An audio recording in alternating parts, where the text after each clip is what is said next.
So, in case you haven't noticed, things have been pretty quiet lately on the news front, and I mean, this happens pretty much every year around this time. There's definitely been stories here and there, VGN still being updated, but for the most part, this is the calm before the storm, because we are closing in on about a month left before E3 takes place. So what you've got is all your publishers, all your devs, saving up their info for the E3 conference. They want to surprise you. They want to reveal it on their conditions, not everybody else's. Now, that doesn't mean that there won't be leaks along the way, especially as we get closer to the system, but right now, everything has been pretty quiet. And it's also the time of year where it's getting warmer weather outside, school's about to be letting out, so more people are spending time outside, which you should do also, because at least here at home it has been gorgeous lately as far as the weather goes. But it's also why you don't see a whole lot of major releases during this time frame. It's not to say that there aren't any. You've got, Batman around the corner, you've got The Witcher 3 getting ready to come out, and I mean, everybody's talking about The Witcher 3 because there's nothing really else to talk about or to get excited about unless you're excited about Farming Simulator coming. But let's talk about E3 and what do we want to see. So let's start with Sony. And as far as the PlayStation is concerned, I really, really, really hope that Sony brings the games. And I'm not talking about indie games here. I'm not interested in the third-party games. I want to see AAA exclusives. I need to feel that this system was worth me buying.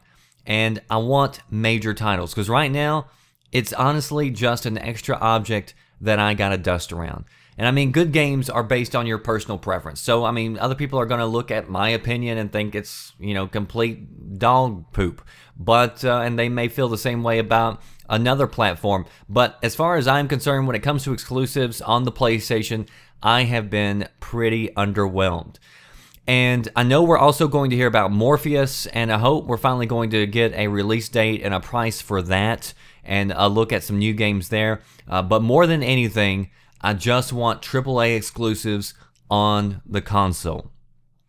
Moving on to Microsoft, I'll be honest, their bar is a little bit higher as far as I'm concerned than Sony's. I think they've got a higher bar to cross over, because they've been the ones that have been really hyping up their show for a long time. They've been hyping it up since pretty much the middle of, or the end of last year. So they've been claiming that this is going to be one of their best E3 shows ever.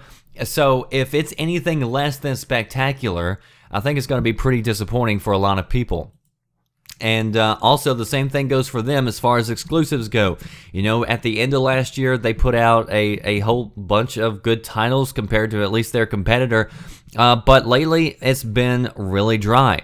The other day, Phil was saying that at E3, this was going to be a different story because they're going to focus more this year on exclusives and less on the third-party content. So, I've got my fingers crossed, hoping that he's being dead serious and that he can deliver.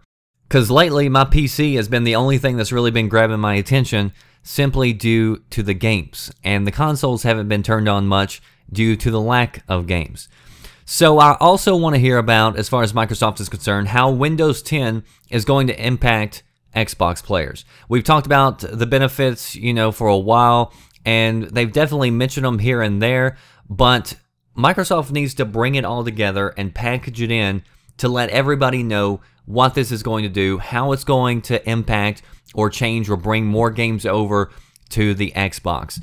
And hopefully a sign of things to come is Microsoft updating the Game DVR player the other day. They've updated that to record at 60 frames per second, so hopefully that means more 60 frame per second games are on their way. And I also want to see a slew of PC games that are also going to be available on Xbox One, because I've told you before, a lot of the people that I play with are my friends on the PC. So I'd rather play on my console, and I like to play on my console playing with my friends still on the PC. So I want to see more cross-platform games and hear about how the package is going to be coming together and when it's going to be coming out.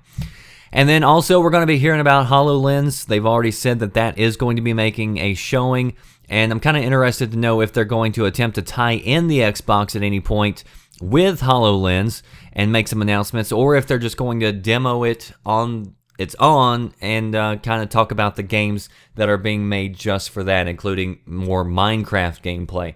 And the other day I had an article on VGN talking about how one of the devs was talking about how Kinect and HoloLens would work together. So, I mean, it's definitely something that's being looked at.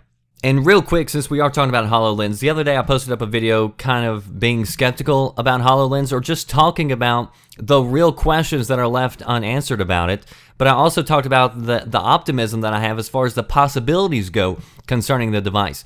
But it is healthy to have a good dose of skepticism going in with something like this. You just don't want to walk in blind and just ready to pay up anything. You know, make Microsoft sell you their product. Make them show you why you want to have this. And then other people were upset because I've focused on the gaming aspect of it. You know, it's not like we talk about gaming here on this channel, so I don't know what the hell I was doing talking about, you know, and focusing on gaming.